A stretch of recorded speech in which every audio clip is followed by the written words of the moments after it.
बार तेनालीराम महाराज से बहुत नाराज हो जाने के कारण दरबार में नहीं जा पा रहे थे, जिसके कारण उनके पास धन की कमी हो गई थी। इस बात से उनकी पत्नी रमा बहुत परेशान थी। एक दिन जब तेनालीराम घर पर नहीं थे, तो बहुत बड़े तपस्वी उनके घर आए। उनका नाम स्वामी ब्रह्मानंद था। उन्होंने कड़ी तपस्या करके कई शक्तियां हासिल की थी। तपस्वी जी से मिलकर तेनालीरामा की पत्नी बहुत प्रभावित हुई। उसने सोचा कि क्यों ना तपस्वी जी को घर के अंदर बुलाया जाए, जिससे घर खुशियों से भर जाएगा। रमा ने स्वादिष्ट पकवान बनाकर तपस्वी जी को भोजन करवाया और उनकी अच्छी सी सेवा की, जिससे तपस्वी बहुत खुश हुए और जाते जाते रमा से बोले, मैं तुम्हारी सेवा से बहुत प्रसन्न हूँ। मैं तुम्हें ये चमत्कारी जल देता हूँ। सुबह भोर के समय सबसे पहले शिव जी का अभिषेक करना, इससे तुम्हारी सभी प्रार्थनाएं पूरी होगी।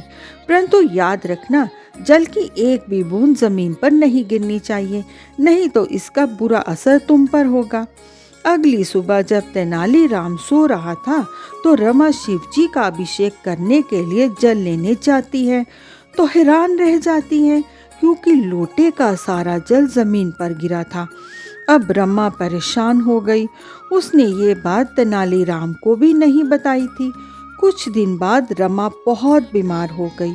अपनी पत्नी को इतना बीमार देखकर तेनालीराम बहुत परेशान हो गया। तभी रमा ने सारी बात तेनालीराम को बताई। तेनालीराम इस समस्या का कोई उपाय सोचने लगे। अगले दिन तेनालीराम उस महात्मा को ढूंढते हुए एक मंदिर में पहुंचे, जहां वो महात्मा भगवान की साधना कर रहे थे। तेनालीरामा ने उन्हें प्रणाम किया। तपस्वी जी ने अपनी आंखें खोली और बोले, कौन हो तुम? तब तेनालीराम ने जल की सारी घटना बता दी। सारी समस्या को सुनकर तपस्वी बोले, अब इसका तो एक ही उपाय है, तुम 11 ब्राह्मणों को भोजन करवाओ और कुछ दान करो, तभी तुम्हारी पत्नी ठीक होगी। ये सुनकर तेनालीराम बहुत उदास हो गए और वहां से चले गए और सोचने लगे कि मेरे पास तो इतना धन है ही नहीं, मैं 11 ब्राह्मणों को भोजन करवाऊं कैसे और कहां से दान करूंगा। महाराज से भी सहायता की उम्मीद नहीं की जा सकती। अब मुझे कुछ सोचना होगा।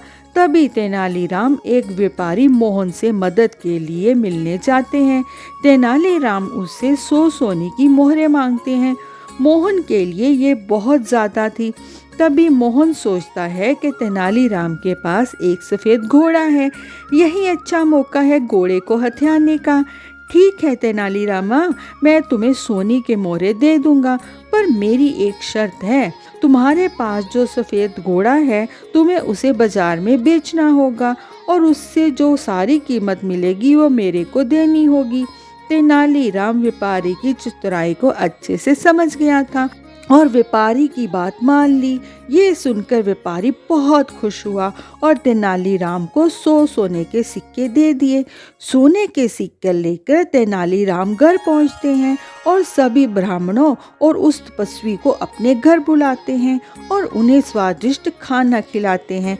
सभी ब्राह्मण तेनाली की सेवा से बहुत खुश होते हैं।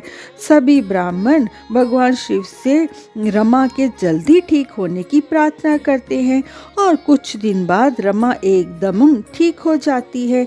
एक दिन मोहन व्यापारी तेनालीरामा के घर आता है और उसको उधार लिए सिक्कों की याद करवाता है और घोड़े के बारे में भी कहता है।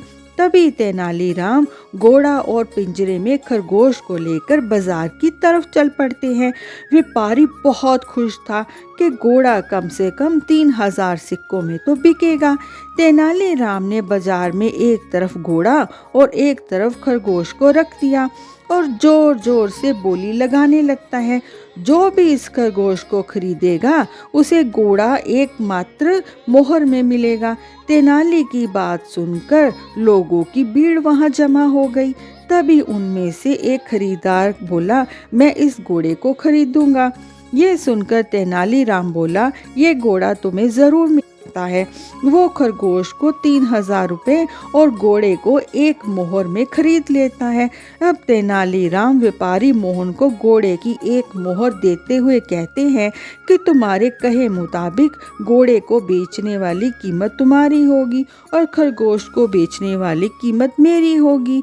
तेनालीराम की ये चतुराई देखकर मोहन व्यापारी हैरान रह गया। तो दोस्तों, आपको ये इंटरेस्टिंग कहानी कैसी लगी है, हमें ज़रूर बताएं। देखने के लिए आपका धन्यवाद।